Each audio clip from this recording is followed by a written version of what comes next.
जय हिंद। तो पहला नंबर बताते हैं। देखो, सब लड़के एक तरह नहीं होते हैं, लेकिन हाँ कुछ कलाकार होता है जिनका 30 को पेपर होगा, 28 को पेपर होगा और वो जाके पोस्ट करेंगे, या फिर पहले उनके पास नंबर होता है। हर एक टीचर करता क्या है कि अपना नंबर है या कॉन्टैक्ट नंबर, जैसे मैंने अपना यूजर नेम दे दिया, मैंने अपना मेल आईडी दे दिया आपको। कुछ लड़के जानबूझ के पता है क्या करते हैं, क्वेश्चंस फेक शेयर करते हैं। मतलब ऐसे ही कहीं से बैठे हैं फ्री में, रिव्यू के बहाने और शेयर कर देते हैं। टीचर का क्या होता है, हम पहले से पहले वीडियो बना दें जिससे लाइक मतलब व्यूज़ तो आता है, व्यूज़ डजेंट मैटर भाई, कुछ नहीं, इससे कुछ ज़्यादा नहीं होता। लेकिन मेन चीज़ पता है क्या होती है, मेन चीज़ उससे सब्सक्राइबर मिल जाते हैं हमें। ठीक है, अब मैंने जैसे वीडियो पहले डाला, ठीक है, पहले वीडियो डाला तो वीडियो आगे बढ़ेगा, अब आगे बढ़ेगा तो ज़्यादा से ज़्यादा मात्रा में लोग देखेंगे। अभी मैं आपको क्वेश्चंस बताने वाला हूँ। मैंने जितने भी क्वेश्चन शेयर किए हैं, जेन्युइन शेयर किए और अपनी जानकारी में जो लड़के थे उन्हीं से शेयर किए हैं। मतलब ऐसे नहीं कि कोई भी कहीं पे शेयर करता और मैं वहाँ पे कॉपी करके पेस्ट कर देता हूँ। सारे के सारे क्वेश्चंस आपको बताने वाला हूँ, टेंशन मत लीजिएगा।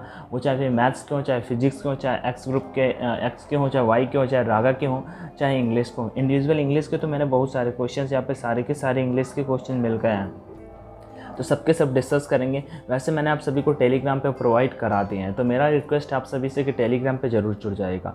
डॉक्यूमेंट्स अच्छे से लेके जाओ। पेपर फर्स्ट शिफ्ट का इजी आया है। मैंने एक अच्छा मतलब एक दोस्त हैं, ठीक है, वो अभी एग्ज़ाम दे के निकला था और बात मतलब एग्ज़ाम से जैसे निकलता है तो फिर कॉल पे या फिर रिकॉर्डिंग मैंने शेयर कर देनी होती है टेलीग्राम पे, या फिर करते क्या है वो जैसे ही एग्ज़ाम का रिव्यू बताते हैं हम लिख के टाइप करके ही आपको प्रोवाइड करा पाता है। ऐसे नहीं कि कुछ भी आपको शेयर कर दें।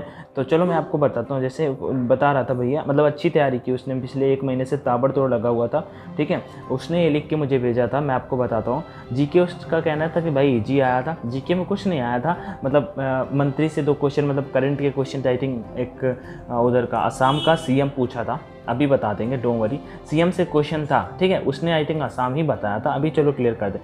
एक सब और एक बात और क्लियर कर देता हूँ, सब फेक नहीं बताते। आपको एक चीज़ बताता हूँ, जैसे किसी ने एक्स का ग्रुप का फॉर्म फिल किया है केवल साइंस का, किसी ने केवल वाई ग्रुप का फॉर्म फिल किया है वहाँ, और किसी ने एक्स वाई का फॉर्म का फिल किया है, तो तीनों का पेपर अलग अलग होता है। तीनों का पेपर अलग अलग होता है। मतलब सिलेबस से कि मैं हर शिफ्ट का पेपर एक ही होगा क्या? नहीं होगा ना सेम। तो ऐसे सिलेबस सेम है आपका, लेकिन वो शिफ्ट आपकी अलग अलग है। शिफ्ट आपकी अलग अलग है, हाँ, और वो मतलब शिफ्ट उसी शिफ्ट में हो रहा है, लेकिन वाई ग्रुप वाले का अलग जीके का क्वेश्चन आएगा, और जो एक्स वाई ग्रुप में दे रहा है उसका भी वाई ग्रुप का पेपर होगा, मे बी उसमें भी जीके का अलग क्वेश्चन आएगा। तो ये नहीं कि सेम होता है। और कभी कभी जो 10-5 मिनट पहले शुरू हो जाता है, जैसे कि रिव्यू 10 बजे से आने स्टार्ट हो गया, ऐसा नहीं था। 10:30 बजे तो वाई ग्रुप वाला पेपर छूटता है और 10:45 में एक्स वाई ग्रुप का पेपर छूटता है, ठीक है ना। तो इस तरह से आपको पता होना चाहिए। अगर नहीं पता तो ये चीज़ें ध्यान रखना, ठीक है। और बाकी रिव्यू पे क्या होता है भाई, रिव्यू का तो एक ही मीनिंग होता है कि हम इसे जज कर पाते हैं कि उसे कितने क्वेश्चंस आ रहे थे, मतलब कि एक लेवल।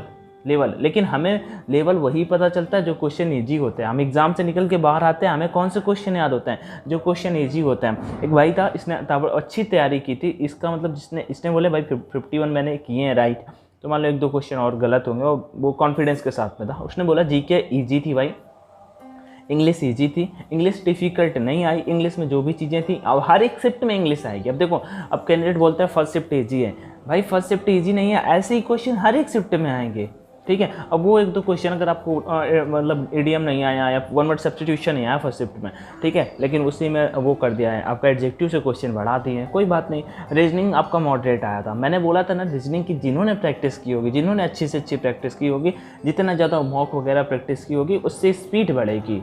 स्पीड बढ़ेगी तो आप अच्छा कर पाओगे। तो रीजनिंग मॉडरेट आया था। फिजिक्स मतलब क्या बोलते हैं, प्रैक्टिस जिसने की होगी तो अच्छा करेगी, उसने लिख के भेजा। मैंने ये सारी की सारी चीज़ें टेलीग्राम पे ऑलरेडी पोस्ट कर दी हैं। ऑनलाइन एजुकेशन के नाम से अपना टेलीग्राम चैनल है, जो भी नहीं जुड़ो जुड़ जाइएगा, लिंक इन डिस्क्रिप्शन बॉक्स, ठीक है। आगे बढ़ते हैं। मैथ्स जो था आपका इसका वाई ग्रुप का, ये इजी आया, डिफिकल्ट नहीं आया। Profit and loss, time and work और उसके एलसीएम एचसीएफ, ये सारे टॉपिक कवर किए गए। वही 7 से 8 क्वेश्चन सेम टू सेम आए हुए हैं। उसके बाद एक्स ग्रुप मैथ्स जो है, और ये क्वेश्चन जैसे जैसे मुझे मिलते जा रहे हैं, क्योंकि ऐसे मैं कहीं से भी उठा के नहीं, मैं अपनी जानकारी में जो लड़के हैं उन्हीं से बात करके, वैसे बहुत जानकारी वाले थे लड़के, लेकिन वो अभी बोले भाई रूम पे पहुंच जाते फिर भेज देंगे क्वेश्चन, क्योंकि आज जिनका 3rd शिफ्ट में वो इतनी जल्दी कुछ पढ़ नहीं लोगे, तो मैं क्वेश्चन शाम तक आपको सारे के सारे प्रोवाइड करा दूंगा। शाम तक सारे के सारे क्वेश्चन प्रोवाइड करा दूंगा, लेकिन शाम तक प्रोवाइड करा पाऊँगा, अभी नहीं करा पाऊँगा ना, क्योंकि अभी तो मतलब जब अभी तो कहीं से कुछ भी कर देंगे, तो ऐसा नहीं करना ना मुझे।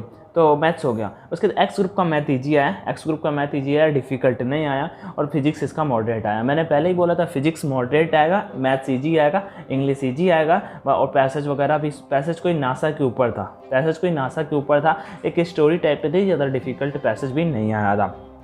अब जैसे एक ओनस का आपका आया था इंग्लिश में, मैं आपको बताता हूँ कुछ क्वेश्चंस, ठीक है। मैंने ये सारी की सारी चीज़ें टेलीग्राम पे पोस्ट कर दी ऑलरेडी।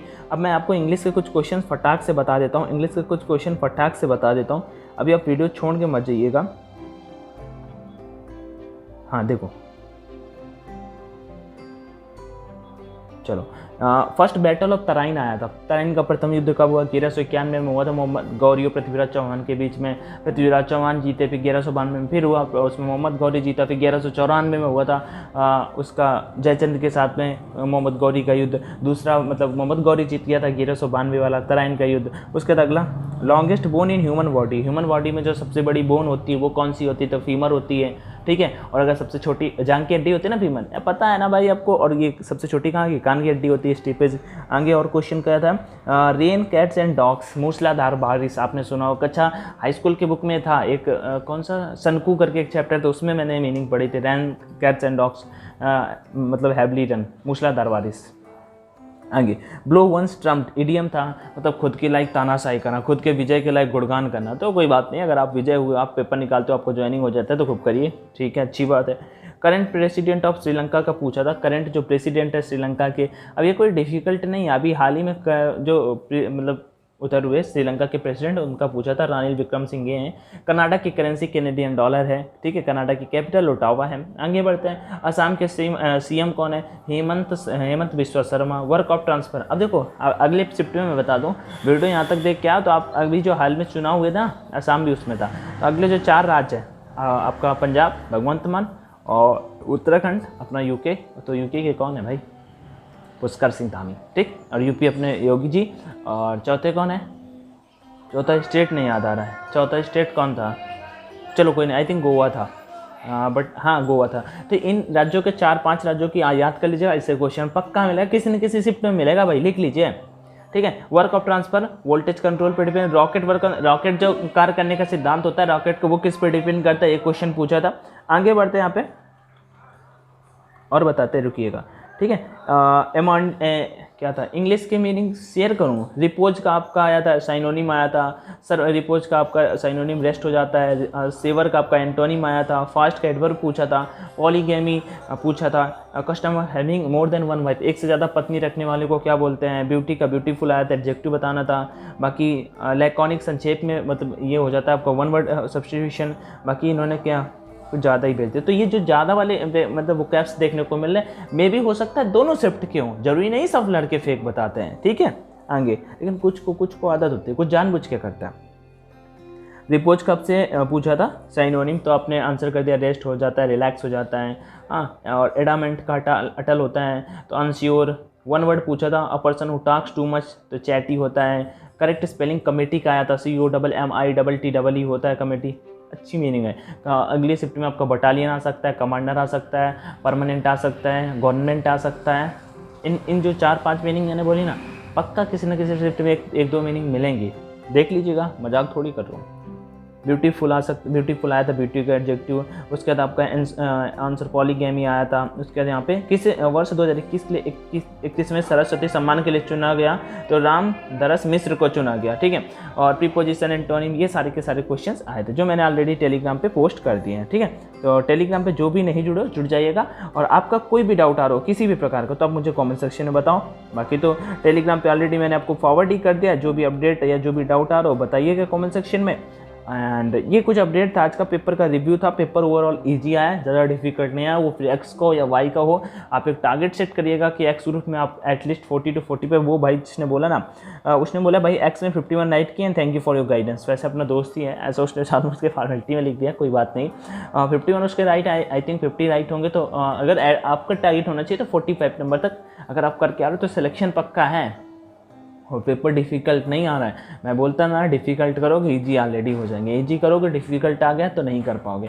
ये चीज़ें थी। कैसा लगा एग्ज़ाम रिव्यू, मैंने ऐसे ही बताने की कोशिश की, और इडियम्स जो भी आए थे जैसे आए थे यहाँ पे सबका सब मैंने आपको बता दिया।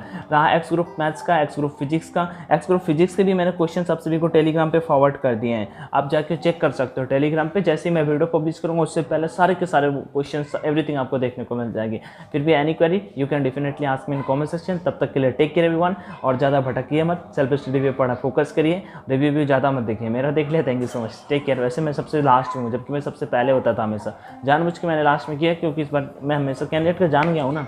पहले अगर करोगे तो कुछ भी कहीं से उठाएंगे, पता लगे प्रैक्टिस सेट उठाया और कॉल करके बताए चले आ रहे हैं कि भैया यहाँ से आ गया, यहाँ से आ गया, भैया यहाँ से आ गया। ठीक है, तो ये सब चीज़ें से दूर रहो भाई, टेक केयर। तब तक पढ़ाई करते रहो। जय Hind and all the best. मिलते हैं सेकेंड शिफ्ट के बाद।